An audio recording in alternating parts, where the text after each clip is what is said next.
Pada video kali ini saya akan mengajarkan kepada Anda tentang teknik manipulasi ya, yang sering digunakan orang lain yang barangkali saat ini tanpa Anda sadari Anda menjadi salah satu korbannya. Supaya Anda lebih aware ya, lebih waspada lagi, dan ke depan Anda bisa mengantisipasi hal-hal yang demikian.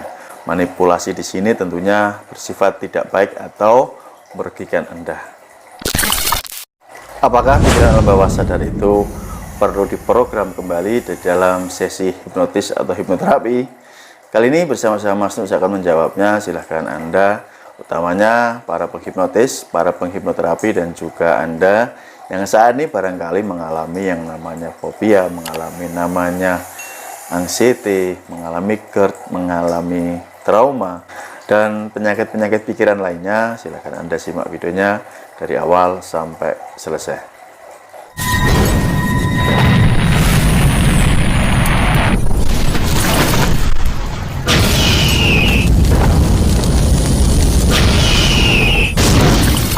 Teman-teman, mungkin Anda sering mendengar tentang istilah pemrograman di pikiran alam bawah sadar.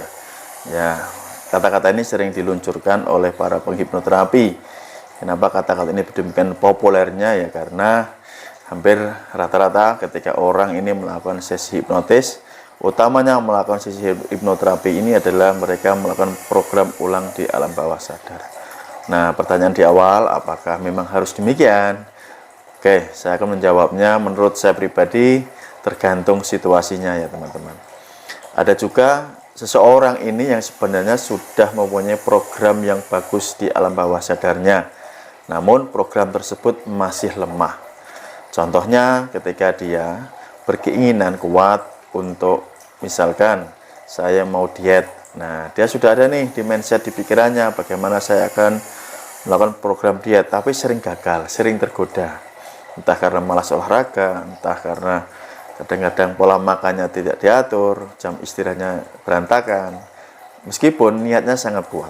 Nah, ini menandakan bahwa programnya sudah benar, tetapi masih lemah. Jadi, sebagai seorang penghipnotis atau penghipnoterapi ini tidak perlu memprogram kembali, memprogram ulang, tidak. Tapi, hanya diberikan penguatan program yang sudah ada.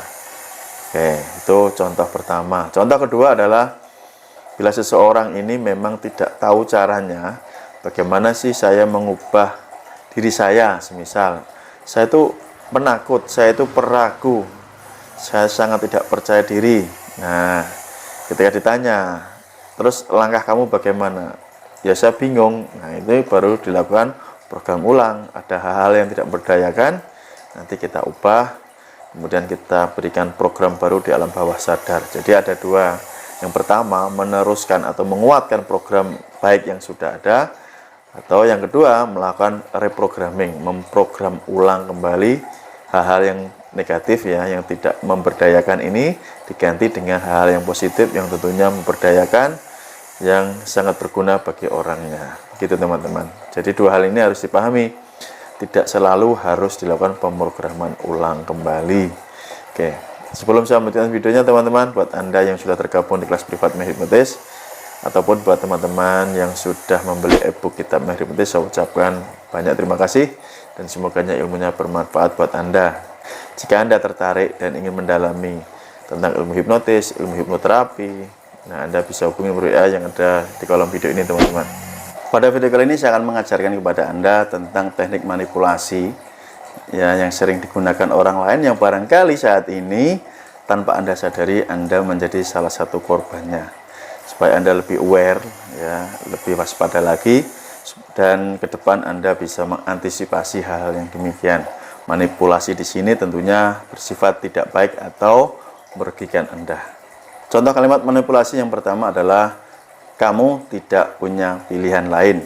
Nah, ini sering dikatakan oleh orang-orang yang ada di sekeliling Anda.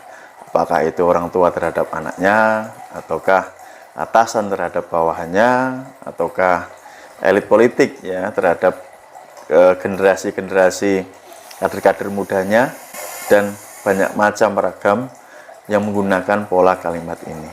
Coba Anda perhatikan baik-baik teman-teman. Kamu nggak punya pilihan lain. Ketika kata itu diungkapkan atau diucapkan pada seseorang, yang bertujuan untuk memanipulasi, sebenarnya tujuannya adalah agar orang tersebut atau manipulator tersebut mendapatkan apa yang dia inginkan, yang dia butuhkan dan mendesak. Orang yang dimanipulasi tersebut tidak bisa mundur, gitu teman-teman maksudnya. Jadi Anda harus aware nih, ini karena ini sering digunakan. Biasanya atasan kepada bawahan, ketika diberikan job pekerjaan, mau gak mau akhirnya menuruti, kan begitu. Kamu tidak punya pilihan lain, gitu ya. Nah, hal itu kan sering mendesak orang tua pada anak, kan demikian. Apakah memilih dalam hal jodoh barangkali, memilih dalam bidang sekolah barangkali, atau hal-hal yang lainnya teman-teman. Nah, ini Anda harus waspada ya. Ketahui dan pahami sebenarnya Anda ini punya pilihan, tetapi ketika Anda dimanipulasi seolah-olah itu Anda tidak punya pilihan, inilah yang merugikan Anda. Kemudian ada kata manipulasi yang kedua, yaitu aku tidak butuh kamu, tetapi kamu yang butuh aku. Nah, ini juga sering dikatakan oleh para manipulator yang sama tujuannya adalah mendapatkan keinginan mereka. Jadi mereka seolah-olah tidak membutuhkan Anda. Memang disengaja diciptakan seperti itu supaya Anda yang membutuhkan mereka. Padahal ya mereka ya butuh Anda, kan begitu ya. Atasan bisa menekan bawahannya seperti itu. Di sini perusahaan tidak butuh kamu, gitu ya. Ya kalau kamu mau, kamu tidak ada pilihan. Kamu mau bekerja di sini atau keluar. Nah, hal demikian sering kan. Atau orang tua kepada anak dengan melakukan powernya. Kalau kamu nggak cocok dengan orang tua, ya silahkan keluar, cari makan di sana di luar. Ya, seolah-olah tidak butuh, gitu ya. Dan nanti mendorong orang yang menjadi korban manipulasi ini tidak punya pilihan lain, teman-teman, gitu. Seolah-olah ya. Jadi mereka akhirnya butuh. Ini juga terjadi kepada orang yang sedang berpacaran, kan, gitu ya. Jadi ketika digertak dengan kata-kata tersebut, takut kehilangan, akhirnya ya dia tidak punya pilihan lain, padahal barangkali di luar sana ada pilihan yang lebih baik, begitu teman-teman. Jadi ini sekedar sharing buat Anda, dan mudah-mudahan ini menjadikan manfaat buat Anda semuanya. Terima kasih. Jika Anda ingin lebih detail, lebih hebat lagi mendalami kemampuan dalam melakukan proses mempengaruhi, proses menghipnotis, baik itu dengan kata-kata ya, dengan kata verbal ataupun dengan non-verbal, dengan bahasa tubuh dan lain-lainnya, Anda bisa mengikuti program kelas saya, kelas privat menghipnotis. Silakan Anda hubungi nomor WA yang saya berikan di kolom video ini. Terima kasih. See you next time. Bye bye. Salam hipnosa.